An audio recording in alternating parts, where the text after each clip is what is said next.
കഴിഞ്ഞ കുറേ ദിവസമായി, കുറച്ചുകൂടി വ്യക്തമായി പറഞ്ഞാൽ 11 ദിവസമായി മണ്ണിനടിയിൽ കാണാതായി പോയ അർജുനെ കാത്തിരിക്കുകയാണ് മലയാളികൾ, അല്ലെ? ലോകം മുഴുവൻ കാത്തിരിക്കുകയാണ്. ഈ വാർത്ത അറിഞ്ഞ ആളുകൾ മുഴുവൻ കാത്തിരിക്കുകയാണ്, എസ്പെഷ്യലി മലയാളികൾ, അല്ലെ? ജീവനോടെ അവൻ തിരിച്ചു വരുമെന്നുള്ള പ്രതീക്ഷയോട് കൂടി തന്നെ നോക്കിയിരിക്കുകയാണല്ലേ. അതുകൊണ്ട് തന്നെ ഒരിക്കൽ പോലും ന്യൂസ് കാണാത്ത പലരും ടിവിയുടെ ഫ്രണ്ടിൽ തന്നെയാണ് ന്യൂസ് ലൈവ് ഒക്കെ കാണാൻ വേണ്ടിയിട്ട്.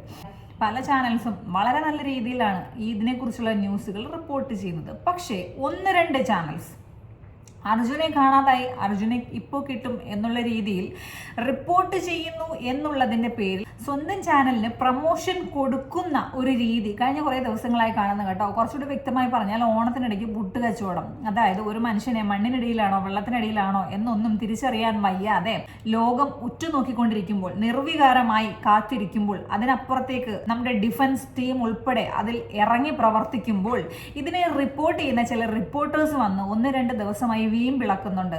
ഞങ്ങൾ ചാനലുകാർ അല്ലെങ്കിൽ ഞങ്ങൾ മീഡിയ ഇത് ചെയ്തതുകൊണ്ടാണ് ഇത്രയെങ്കിലും തിരച്ചിൽ ഊർജിതമായത് എന്ന്. നിങ്ങൾ അവിടെ നിന്ന് റിപ്പോർട്ട് ചെയ്യുന്നതല്ലേ ഉള്ളൂ.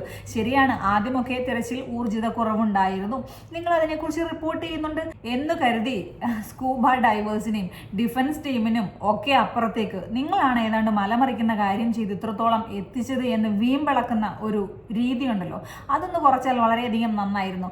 അതിൽ പോർട്ടർ ചാനലിൽ റിപ്പോർട്ടറുണ്ട്. ഈ പോർട്ടർ എന്ന് പറയുന്നത് ഞാൻ എൻ്റെ സ്വന്തം സൗകര്യത്തിനിട്ട പേരാണ് കേട്ടോ. ഈ പോർട്ടറിൻ്റെ ഫ്രണ്ടിലെ 2 ആൽഫബറ്റ്സ് ചേർത്ത് അതിൻ്റെ ഒറിജിനൽ പേര് നിങ്ങൾക്ക് ചിന്തിച്ചെടുക്കാം. ആ ഒരു സ്ഥലത്ത് നിന്ന് സുരേഷ് ഗോപി സിനിമകളിൽ സുരേഷ് ഗോപി പോലും കാണിക്കാത്ത ഭയങ്കര ഉശിരൻ രീതിയിലുള്ള ഡയലോഗ്സും തഗ്ഗുമൊക്കെ ആയിട്ടാണ് പുള്ളിക്കാരൻ റിപ്പോർട്ട് ചെയ്യുന്നത്. ഓരോ വാക്ക് കഴിഞ്ഞും പുള്ളി പറയും, ഞങ്ങൾ മീഡിയക്കാരാണ് ഇത്രയൊക്കെ കൊണ്ട് എത്തിച്ചത് എന്നോ. അപ്പോൾ ഈ സ്കൂബ ഡൈവേഴ്സും നമ്മുടെ ഇന്ത്യൻ ആർമിയും അവിടെ രക്ഷാപ്രവർത്തനത്തിന് വന്നിരിക്കുന്ന ആളുകളോ പൊളിറ്റിക്കൽ ടീമുകളോ സംഭവം നടന്ന സ്ഥലത്തു നിന്നും വാർത്തകൾ ഞങ്ങളെ എത്തിക്കുന്ന മീഡിയേറ്റേഴ്സ് നിങ്ങൾ തന്നെയാണ്. നിങ്ങളിലൂടെ മാത്രമേ ഞങ്ങൾക്ക് ശരിയായ വാർത്തകളും കാഴ്ചകളും ഒക്കെ കാണാൻ പറ്റത്തുള്ളൂ എന്ന് കരുതി ആ രക്ഷാപ്രവർത്തനത്തിലും അവിടെ നടക്കുന്ന സകല കാര്യങ്ങളിലും ഉള്ള മുഴുവൻ ക്രെഡിറ്റും നിങ്ങൾക്ക് തന്നെ വേണമെന്ന് പറഞ്ഞാൽ അതെങ്ങനെയാണ് ശരിയാവുന്നത്? അപ്പം ഞാൻ നേരത്തെ പറഞ്ഞതുപോലെ അവിടെയുള്ള സ്കൂബ ഡൈവേഴ്സും ഇന്ത്യൻ ഡിഫൻസും ബാക്കി ടീം അംഗങ്ങളും ക്രൂസും പൊളിറ്റിക്കൽ ടീംസും ഒന്നുമല്ല, അല്ലേ?